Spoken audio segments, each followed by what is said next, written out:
नमस्कार।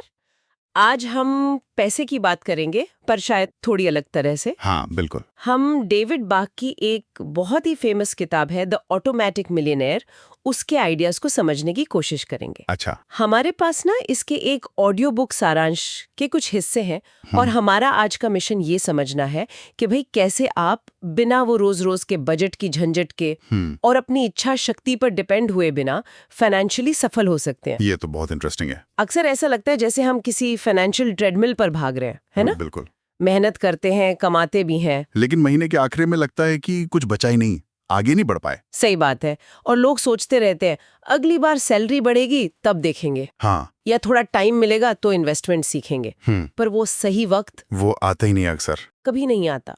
यहीं पर ना डेविड बाक का आइडिया बड़ा दिलचस्प हो जाता है। वो कहते हैं अमीर बनना मतलब करोड़पति बनना ये इस बात पर उतना डिपेंड नहीं करता कि आप कितना कमाते हैं। नहीं, बिल्कुल नहीं। या आपको फाइनेंस की जितनी समझ है। सही। असली राज वो कहते हैं अनुशासन या विल पावर में नहीं है। अच्छा, तो फिर किसमें है? राज है एक सिस्टम बनाने में। हाँ। एक ऐसा सिस्टम जो आपके लिए अपने आप काम करे बिना आपके रोज रोज सोचे। Okay, automatic system. हाँ बिल्कुल।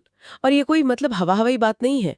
ये एक टेस्टेड तरीका है। ठीक है। इसका जो कोर आइडिया है वो है पहले खुद को भुगतान करें, पे योरसेल्फ फर्स्ट, लेकिन एक ऑटोमेटिक तरीके से। ऑटोमेटिक कैसे? सीधा सा मतलब है जैसे ही सैलरी अकाउंट में आई, हाँ। उसका एक तय हिस्सा आपके हाथ लगने से भी पहले, अच्छा। खर्च होने से पहले सीधा आपके बचत और निवेश खातों में चला गया। सब अपने आप, ऑटोमेटिकली। वाह।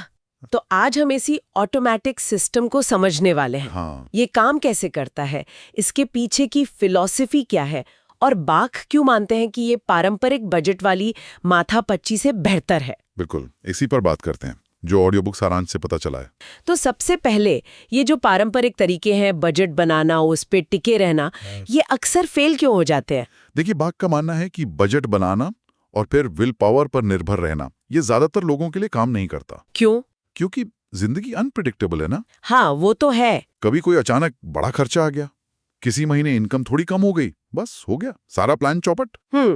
बजट धरा का धरा रह जाता है। बिल्कुल। और यहीं पर ऑटोमेशन मतलब स्वचालन एक तरह से गेम चेंजर की तरह आता है। कैसे? सोचिए, जब आप पैसे को ऑटोमेटिकली सेविंग और इन्वेस्टमेंट में भेजने का सिस्टम बना लेते हैं, तो आप असल में क्या कर रहे हैं? क्या?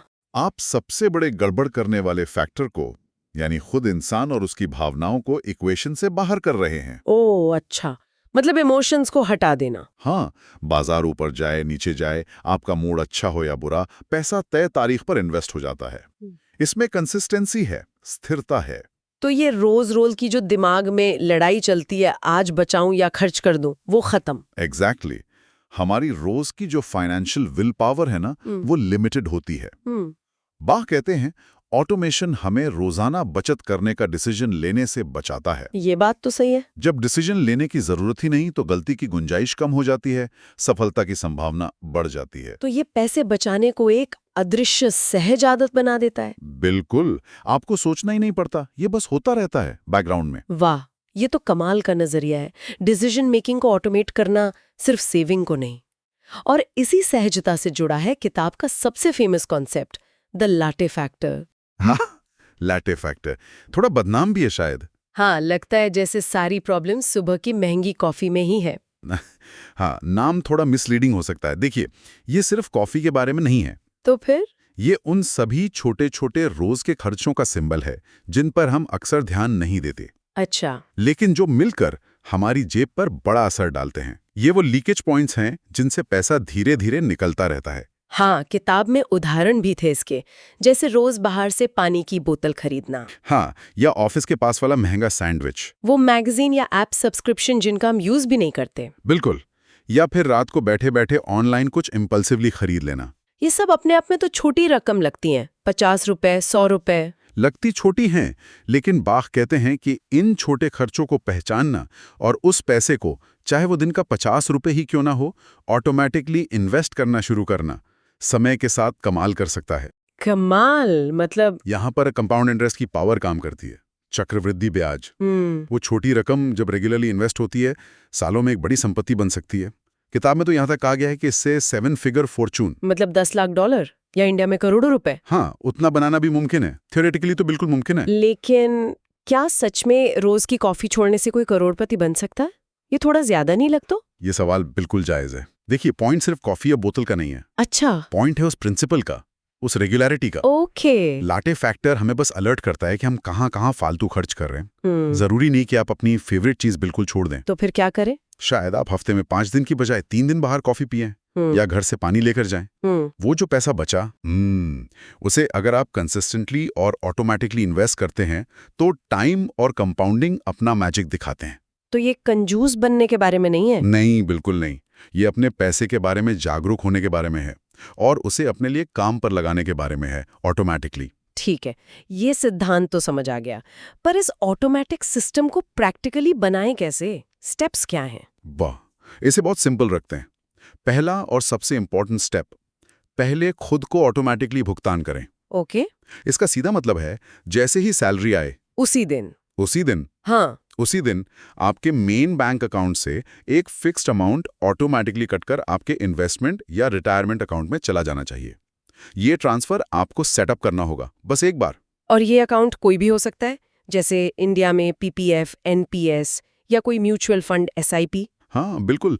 या अमेरिका में जैसे 401k या IRA, जो भी आपके लिए लॉन्ग टर्म इन्वेस्टमेंट ऑप्शन सही हो। इंपॉर्टेंट ये है कि ये ट्रांसफर सैलरी आने के दिन ही हो। क्यों? ताकि पैसा आपकी नज़रों के सामने आए और आप उसे खर्च करने का सोचें, उससे पहले ही वो इन्वेस्टमेंट के लिए निकल जाए। वाह, out of sight out of mind. बिल्कुल, पैसे को खर्च होने का मौका ही नहीं देना। स्मार्ट। सही कहा।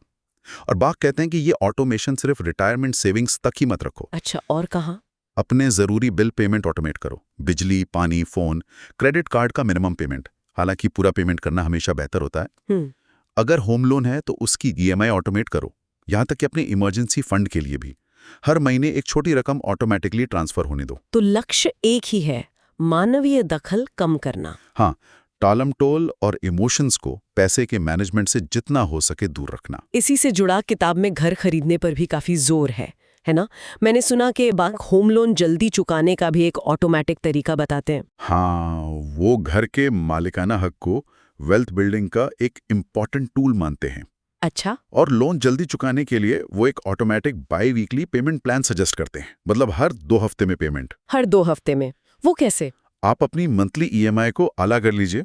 ठीक है। और वो आधी रकम हर 2 हफ्ते में बैंक को ऑटोमेटिकली ट्रांसफर करने का सिस्टम सेट कर दीजिए।